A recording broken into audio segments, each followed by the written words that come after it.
ፌደራል መንግስትي መንግስትና እዩ እንድሕር ዓቅም ንሰካለ ፌደራል ፀዊዕ ኻትየልና ወላ ማእከላይ መንግስቲቶ መቀለ ፌደራል ከም ማሕደሮ ኮይና ተስማዕና መዚና ምናልባት እዚ ኣብ ትግራይ ጥራሕ ዝተሰምዐ ፈላማይ ሕማም ክኸውን ይኽእል እዩ ሓደ ህዝቢ ንዘጽነቶ ስርዓት ዓዲሙ የመሓድረን እንትብል ኣብ ታሪኽ እዚ ንፈለማ እዋን ኣብ ትግራይ ዝጋጠመ ክኸውን ይኽእል እዩ ታሪኽ ምልሲልና ምስ እንዝክር ኣብ ዓለም ብርክ ዝበሉ ገበናት ጽንተት ወይ ድማ ጄኖሳይድ ተፈጺሞም እዮም ኣብ ሱዳን ዳርፉር ኣብ ሩዋንዳ ኣብ ቦስኒያ ሄርዞጎቪና ኣብ ካምቦዲያ ኣብ ቻይና ኣብ ጀርመን ሆሎኮስት ኣብ ጃፓን ናንኪንግ ኣብ ዩክሬን ሆሎዶሞር ኣብ አርሜኒያ ኣብ ናሚቢያ ሄሮሮ ገበናት ጄኖሳይድ ተባሂሎም ኣብ ማህደር ታሪኽ ካብ ዝተመዝገቡ ተጠቀስቲ እዮም እዚኦም መብዛሕትኦም ብዓመጽቲ ጉጅለታት ወይ ከዓ ብባዕዳውያን ወረርቲ ዝተፈጸሙ እምበር ብሓደ ሕጋዊ መንግስቲ ኣብ ልዕሊ ህዝቡ ዝፈጸሞም ኣይኮኑን ይኹን እምበር እቲ ገበን ብዓመጽቲ ጉጅለታት ይኹን ብባዕዳዊ ወረርቲ ይፈጸም እቲ ጽንተት ዝፈጸመለይ ኣካል መጽኡ የመሓደረኒ ወይ ድማ የድሕነኒ ዝበለ ህዝቢ ግን ዛጊድ የለን እኳ ደኣስ ገሊኦም ተቃሊሶም ነፃ ሃገር ኣውጆም ገሊኦም ድማ ከም ህዝቢ ኣፍልጦ ሂቡ ዓርሰ ምምሕዳሮም ከረጋግጸሎም ዝኽእል ስርዓት ተኺሎም ንዕዘብ ኣብ ልዕሊ ህዝቢ ትግራይ ዝተፈጸመ ገበን ዝፈልዮ ነገር እንተሃለዎም መንግስተይ ብዝብሎ ስርዓት ዝተፈጸመ ምዃኑ እዩ መንግስቲ ፌደራል ባዕዳውያን ዓዲሙ ኣብ ልዕሊ ህዝቡ ዝፈጸሞ ገበን ምዃኑ ድማ ካሊእ ኣብ ዓለም ዘይተረኣየ ተደራቢ ፍጻመ ይገብሮም ኣብ ትግራይ ካብ 2013 ክሳብ 2015 ዓመተ ምህረት ዝተፈጸመ ገበን ዋላ እኳ ዓለም ደፊራ ጄኖሳይድ ኢላ ክትምድቦ እንተዘይደለየት ጄኖሳይድ ከብልዎ ዝኽእሉ ኩሎም ገበናት ግና ተፈጺሞም እዮም ዓለም ፍትሓዊት እንተትኸውን ነይራ ኣብ ትግራይ ዝተፈጸመ ገበን ጽንተት ኣብ ታሪኽ ካብ ዝተፈጸሙ ገበናት ብቐዳምነት ምተቐመጠ ነይሩ ርሑቕ እንተይከድና ከም ኣቆጻጽራ ፈረንጂ ኣብ 2003 ኣብ ሱዳን ዳርፉር ብምልሻታት ጃንጃዊ ዝተፈጸመ ገበን ጄኖሳይድ 400,000 ንጹሃት ኣህሊቑ 2.5 ሚልዮን እንተመዛብል 200,000 ድማ ናብ ጎረቤት ሃገር ቻድ ንኽስደዱ ገይሩ እዩ በአንጻሩ ኣብ ትግራይ ኣስታት 1 ሚልዮን ንጹህ ህዝቢ እንትጸነት ልዕሊ 2 ሚልዮን ህዝቢ ኣብ ውሽጢ ዓዲ ካብ መረበቱ ተመዛዊሉ ልዕሊ 70,000 ድማ ናብ ጎረቤት ሃገር ሱዳን ተሰዲዱ እዩ ዋላ እኳ ሓደ ገበን ጄኖሳይድ እዩ ኢልካ ንምምዳብ መዐቀኒኡ ምብዛሕን ምውሓድን ዝሞተ ሰብ እንተዘይኮነ በቲ ዕላምኡ እንትምዘን እውን ግን ኣብ ትግራይ ዝተፈጸመ ገበን ኣብ ሱዳን ካብ ዝተፈጸመ ገበን ዝዛየደ ኮይኑ ንረኽቦም እንተኾነ ገበን ዳርፉር ጄኖሳይድ ተባሂሉ ገበን ትግራይ ግና ናብ ምርሳዕ ገጹ የመርሐሎም ምርሳዕ ጥራሕ እንተይኮነስ እቲ ህልውና ህዝቡ ንምሓስ ዝተቃለሰን ዝተሰውአን ከም ገበነኛ እቲ ባዕዳዊ ሓይሊ እንተይተረፈ ዓዲሙ ገበን ጽንተ ዝፈጸመ ኣካል ነፃ ዘውፅእ ታሕታትነትን ካሕሳን ማይ ንማይ ዘትርፍ ኣካይዳ ኣብ ትግራይ ይርአሎም ንሰራዊት ትግራይ ጸላአ ጌርካ መንግስቲ ፌደራል የድሕነና ኢልካ ምዝራብ ምጅማር እምበኣር ካብዚ ዝብገስ እዩ ንእሽተይ ዓቕሊ ሓጥረኩም ተኾይኑ ዋላ ማእከላይ መንግስቲ ኢቶ ይእተው ይፈትሸና ፌደራል መንግስትና ኮይ ላ ይሕብእ ልቁም እዚ ዋ ፌደራል መንግስቲ መንግስትና እዩ ዙ ጉጅለ እዚ ለአና መሪሕ አሎ ሃገር አሎ ኩሉ አሎ ከገረና ባን ላዕሊ ታሕቲ ኢሉሎ ኢትዮጵያ ሃገር እያ ራየ አነ ስለኻለ ይፈጥ ሃገር እያ ኣብቱ ፌደራል መንግስት ለለ መንግስት እዩ እንድሕር ዓቅም ንሰካለ ፌደራል ፀዊዕ ኻትየልና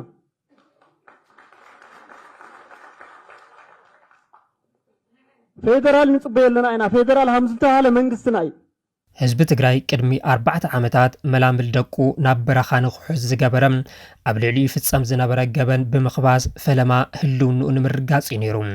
ህልውንኡ ምስ ኣረጋገጸ ድማ እንተኾይኑሉ ካብታ ንዘመናት እናጽነተቶ ትነብር ሃገር ኢትዮጵያ ተላቒቑ ነፃነቱ ንምእዋጅ እንተዘይሰሚሩሉ ድማ ኣብ ኢትዮጵያ ተኸቢሩን ዓርሰ ምሕደርኡ ተረጋጊጹሉን ንምንባር ነይሩ እቲ ባህጉ ህዝቢ ትግራይ ብቓልሱ ካብ ሙሉእ ጽንተት ድሒኑ ሰላም ሓርዩ ውዕሊ ፕሪቶሪያ ዝበሃል ስምምዕ ኣፈጺሙ እንተኾነ እቲ ባህጉ ኣብ መንገዲ ተኸሊፉ ባህጉ ዝኸለፈሉ ድማ ጸላእቱ እንተይኮኑስ ናይ ባዕሉ መራሕቲ ኮይኖም መራሕቲ ትግራይ ባህግን ረብሓን ህዝቢ ትግራይ ዘህግር ውዕሊ ምፍራሞም ከይሕፈሮም ነቲ ቁንጽል ስምምዕ ከይፍጸሙ እውን ዓምጺሎምዎም ንረብሓ ሚልዮናት ተጋሩ ንጎኒ ገዲፎም ጻምእ ስልጣኖም ንምርዋይ ናብ ምንቋር ኣትዮም እዚ ጉጅለ እዚ ናይ ፖለቲካ ስልጣን ዝቋፀረሉ ዝቋፀር ደልሉ ምክንያት ናይ ክራይም ኔትወርክ ዝመርሕ ስለ ዝኾነ እዛ ሓይሊ እዚ ገዛእ ደርቢ ስለ ዝኾነ ምስ ገዛእ ደርቢ እርቂ ዝበሃል ነገር ክህሉ ይኽእልን ፀጉዑን መንገዱን ይክሕዝ ኣለዎ እዚ ኣብ መንጎ ኣመራርሓ ጫፍ ዝበፅሐ ኣፈላላይ ግና ኣብኡ ኣየብቅዕን ናብ ህዝቢ ወሪዱ ንህዝቢ ኣብ ክልተ ተኸፊሉ ትግራይ ኣብ ሕምስምስ ንኽትኣቱ ምኽንያት ኮይኑ ሕዚ ህዝቢ ትግራይ ኩሎም ብሄራዊ ኣጀንዳታት ረሲዑ ኣብ ንመን ደገፍኩን መን ሰዓረን ተጸሚዱ ይውዕል ኣሎ ህዝቢ ሰሪሑ ካብቲ በፂሕዎ ዘሎ ማሕበራዊ ቁጠባዊ ቅልውላው ንኸይወፅእ እዞም ሓይልታት በብሸነኾም ኣብ ኣዳራሽ ኮይጠምዎ ይውዕል ኣሎ ተኣኪቡ ቁም ነገር ከየውግዕ ትግራይ ኣትያቱ ካብ ዘላ መሃሙቕ ኣብ ዘውፅእ ሓሳብ ኣብ ክንዲ ዝማየጥ ዝተሃገረ ግዝኣትን ዝተማዛበለ ህዝብን ከመይ ይምለስ ኣብ ዝብል ኣብ ክንዲ ዝላዘብ ንትግራይ ከመይ ነስግራ ዝብል ኣብ ክንዲ ዝእንፍት ነንባዕሉ እናተናፀ ይውዕል ኣሎ ጭራሽ ኣነ ሲኦል ከኣቱ ጥራሕ ዝምነየሉ ዝውድብ እዚ ከምቲ ሓደ ዝደኽደኽኦም ኣብ ውሽጡ ካሊእ ቆፅሊ ዘውፅእ ድቃላታት ፈጢርና ድቃላታትና ጻድቃን ጌታቸው በየነ መክሩ ሓጎስ ጎድፋይ እዚኦምን ካልኦትን ድቃላታት ተፈጢሮም ንተህዝን ይሕምስምስ ኣብቅዕምና እዮም ሕዚ ኣብ ትግራይ ንቡርን ነውርን ስርዓትን ሕግን ዝበሃል ካብ ዝጠፍእ ውዒሉን ሓዲሩን እዩ እንታይ ሕግን ስርዓትን ጥራሕ እቲ ህዝቢ ባዕሉ ንኸይጠፍእ እውን ዘስግእ ደረጃ ኣይተበፂሑ ዘሎ ብህልኽን ህልኽካን እዚ ኣንባይ መን ይወርሳን ትግራይ ኣብ ጫፍ ገደል በፂሓ ትርከብ መድልዮም ከፅልፍዋ ድማ ነቲ ከጥፋኣ ተበጊሱ ዝከኣለ ኩሉ ገይሩ ግን ድማ ዝሓሰቦ ኩሉ ዘይተሳኽዐሉ መንግስቲ ፌደራል መድሕን ኩነና ይብልዎ ኣለዉ ፌደራል መንግስቲ መንግስትና እዩ እንድሕር ዓቕሚ ንእሰካለ ፌደራል ፀዊዕኻ ኣትየልና ዋላ ማእኸላይ መንግስቲ ኢቶም ማሕበረሰባዊ ቅልውላው ኣብ ድሕሪ ኩናት ዝተለመደ ዝረአ ክስተት እኳ እንተኾነ ከምዚ ዓይነት ስነ ልቦና ከመይ ክፍጠር ከም ዝኽእል ግና መጽናዕቲ ዘድልዮ ጉዳይ ይመስል ከጥፈእካ ተበጊሱ ጥራሕ እንተይኮነስ 2 ዓመት ሙሉ ዓቕሚ ዝፈቐዶ ገይሩ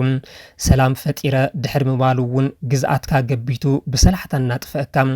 ኣብ ውሽጢ ፖለቲካኻ እውን ኣትዩ ነንባዕልኻ ክትባላዕ በንዚን እናነስነሰልካ ብዓይንኻ እናርእኻ ከመይ ንሱ መድሕን ክኾነካ ከም እትምነዮ ብርግፅ እውን ዝኾነ ነገር ጎዲልኳ ክኸውን ከም ዝኽእል ክትጠራጠር እዩ ዝግብአካ እዚ ኣብ ዓለም ተረኣዩ ዘይፈልጥ ምናልባት እውን ንፈለማ እዋን ኣባና ኣብ ተጋሩ ዘጋጠመ ተባሂሉ ታሪክ ክኸትቦ ይኽእል እዩ መቐለ ፌደራል ከም ማሕደሮ ኮይና ተስማዕና መፅና ዓዲ ጉዶምን ኣጉላዕን ሰራዊት ኮራት ቀሞጥ ኢና ተስማዕና መፅና መሰል ዓርሰ ውሳነይ ከረጋግፅ እዮም ብዝመረፅክዎ መንግስቲ እየ ዝመሓደር ኢልካ ትግራይ ትመርፅ ኢልካ ድምፅኻ ስሚዕኻ እንተተብቅዕ